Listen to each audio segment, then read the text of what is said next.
Merhaba. İki gözüm sürgün. Ahmet Kaya. Ahmet Kaya deyip durmak lazım. Ahmet Kaya kimdi? Ahmet Kaya neden Paris'te öldü? Neden kendi topraklarında yad edilmedi? Ahmet Kaya filmi öyle dokümanter bir film değil. Diğerlerine benzemez. Ahmet Kaya Türkiye'dir. Türkiye'nin sesidir. Türkiye'nin nefesidir. Ahmet Kaya geleceğin geleceğidir. Gençlere örnek bir sanatçıdır. Peki Ahmet Kaya acaba ben bir Kürtçe bir klip çekeceğim diye mi gidip öldü? Ahmet Kaya yargısı infaz edildi. Neden? Bunu biz deşifre ettik. Ahmet Kaya öyle bir ayın, 2 ayın, bir senenin senaryosu değil. 2009'da başladık. 2020'de filme başladık. Ve 2024'te film bitti. Daha evvel de birinci filmi makasladı, sansürlendi. Ama şimdi Ahmet Kaya'nın Sürgün filmi tamamen sansürden çıktı. Sansürü yendik. Gerçekleri anlattık, gerçekleri gördük. Ahmet Kaya o gecenin kurbanıydı. O gecede yalnız çatal, bıçak, kaşık atanlar mı suçluydu? Peki kimler vardı? Ahmet Kaya yargısı infaz edildi.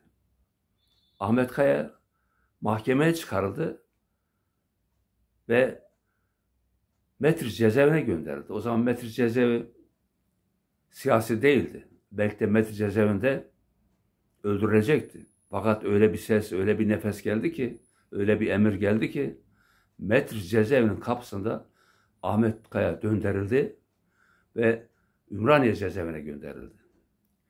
Ve bir gece kaldı, o gün şartlı tahliye edildi. Peki şartlı tahliye edilen bir adam uçakla neden yurt dışına gitsin? Ahmet Kaya gitmek istemedi. Ama ofisi kurşunlandı, evi kurşunlandı, arabası kurşunlandı ve Ahmet Kaya gitmek zorunda kaldı. Hem de uçakla gitti. Madem şartlı tahliyeydi, neden gitti? İşte biz bunu deşifre ettik. Biz bu gerçeği ortaya çıkardık. Biz tarihin derinliğine gittik. Faili meçhullerin derinliğine gittik. Ve Ahmet Kaya da son kurbandı. Ve Ahmet Kaya yurt dışında yalnızlığa itildi. Bazı odak noktaları Ahmet Kaya'yı sahiplendiler. Türkiye'ye karşı kullanmak istediler.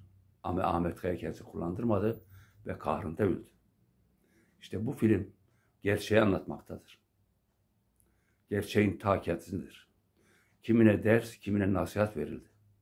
Ama biz halen bu dersten, bu nasihatla da feyiz almadık. Peki o gün gazetelerin başlıkları neydi?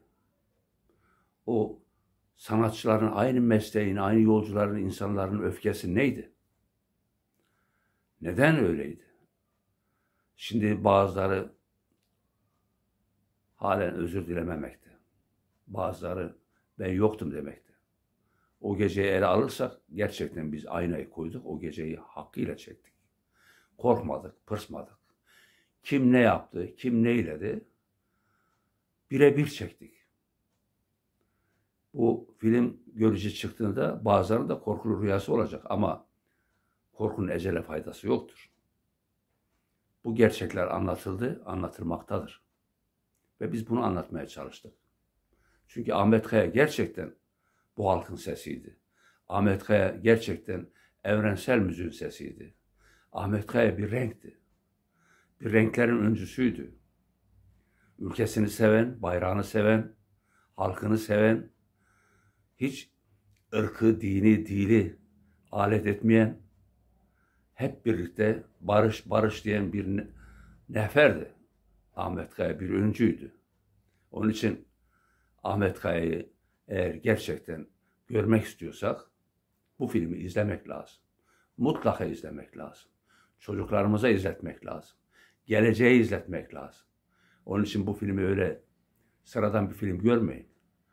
Evet adı film ama bu film gerçeğin ta kendisidir. Biz buna ekleme yapmadık. Biz buna süsleme yapmadık. Biz gerçeği belgeledik. Birebir nefes aldık, nefes verdik. Onun için bu filmi mutlaka görün. Belki birinci filmle karşılaştıracak olanlar vardır. Ben bu filmi izledim diyecekler vardır ama öyle değil. Bu film makassızdır, sansürsüzdür. Ve bu film gerçekten göreceğiniz, izleyeceğiniz bir filmdir. Ve bu filmde herkes kendisine düşen payı alacaktır. Onun için Ahmet Kaya'yı sevmek lazım, Ahmet Kaya'yı yaşatmak lazım. Yaşasın Türkiye sineması. Sağ olun, var olun.